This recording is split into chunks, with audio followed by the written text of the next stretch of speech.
അപ്പോൾ രാവണ യുദ്ധം തുടങ്ങാം. ഇന്നലത്തെ റോബിന്റെ പ്രസ് മീറ്റ് നിങ്ങൾ എല്ലാവരും കണ്ടു എന്ന് വിചാരിക്കുന്നു. കാണാത്തവര് ഇപ്പം തന്നെ പോയി കാണണം, അല്ലെങ്കിൽ നിങ്ങൾക്ക് ഇതൊന്നും മനസ്സിലാവത്തില്ല. ഞാൻ നേരത്തെ തന്നെ പറഞ്ഞിട്ടുണ്ടായിരുന്നു, റോബിൻ എവിടെ നിർത്തുന്നോ അവിടെ നിന്ന് ഞാൻ തുടങ്ങുന്നു. അപ്പോൾ ഇന്നലത്തെ പ്രസ് മീറ്റ് നടത്തേണ്ടതും അതിനകത്ത് പറഞ്ഞ കാര്യങ്ങൾ നിങ്ങളെല്ലാവരും കേൾക്കണം എന്നുള്ളതും ഏറ്റവും കൂടുതൽ എൻ്റെ ആവശ്യമായിരുന്നു. കാരണം ഇമേജ് രക്ഷപ്പെടുത്താൻ റോബിൻ ഏത് എക്സ്റ്റെൻറ്റ് വരെ പോകണമെന്ന് നിങ്ങളെല്ലാവരും മനസ്സിലാക്കണം. റോബിൻ രാധാകൃഷ്ണൻ ഇന്നലെ നടത്തിയ പ്രസ് മീറ്റിൽ എൻ്റെ പേര് കൂടാതെ റോബിൻ തന്നെ സൈബർ കൊട്ടേഷൻ കൊടുത്തിട്ട് വിളിച്ചിട്ട് വന്ന ഡോക്ടർ ഡ്രേക്ക് എന്ന് പറയുന്ന അനന്ത് സുൽജിത്തിന്റെ പേര്, ഇത് കൂടാതെ അബിൽ ദേവ് എന്ന് പറഞ്ഞ മൂന്നാമതൊരു വ്യക്തിയുടെ പേരും കൂടെ പറയുന്നുണ്ട്. സോ ഇത്രയും വളർന്ന് പന്തലിച്ച് അജാനബാഹുവായിട്ട് നിൽക്കുന്ന വിദ്യാഭ്യാസമുള്ള ലോക പരിചയമുള്ള ഡോക്ടർ റോബിൻ രാധാകൃഷ്ണനെ ഒരു പാവെ കളിപ്പിക്കുന്ന പോലെ കളിപ്പിച്ചുകൊണ്ടിരുന്ന അബിൽ ദേവ് ഡിസംബർ 2025 തൊട്ട് റോബിനെ ഭീഷണിപ്പെടുത്തുമെന്നാണ് പറയുന്നത്. ഞാൻ കഴിഞ്ഞ 2 മാസമായിട്ടുള്ള ഇവരുടെ ഒരു ചാറ്റ് അല്ലെങ്കിൽ ഒരു കോൺവെർസേഷനാണ് ഇന്നിവിടെ കാണിക്കുന്നത്. എനിക്ക് അത്ര അധികം സമയമൊന്നുമില്ല. ഇത് കണ്ടിട്ട് നിങ്ങൾ തന്നെ റോബിൻ്റെ തട്ടിപ്പ് നടത്തുന്നതിൻ്റെ മോഡ് ഓഫ് ഓപ്പറേഷൻ എങ്ങനെയാണെന്ന് നിങ്ങൾ തന്നെ വിലയിരുത്തും. ബൈ.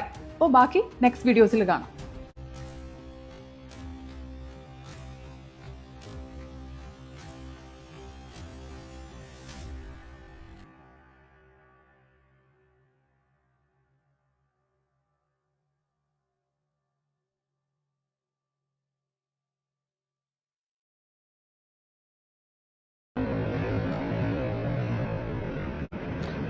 നമസ്കാരം, ഞാൻ ഡോക്ടർ റോബിൻ രാധാകൃഷ്ണൻ. സോ ഇന്ന് മെയ് 27 അപ്പം എനിക്കൊരു 90,000 രൂപ വേണം, 90,000.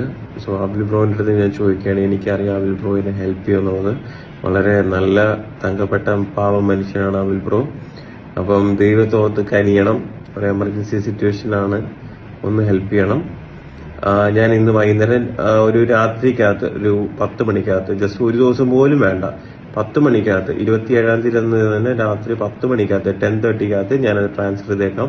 എനിക്കൊരു 90,000 ഒന്ന് ഹെൽപ്പ് ചെയ്യണം പ്ലീസ്. ഇതൊരു റിക്വസ്റ്റ് ആണ്.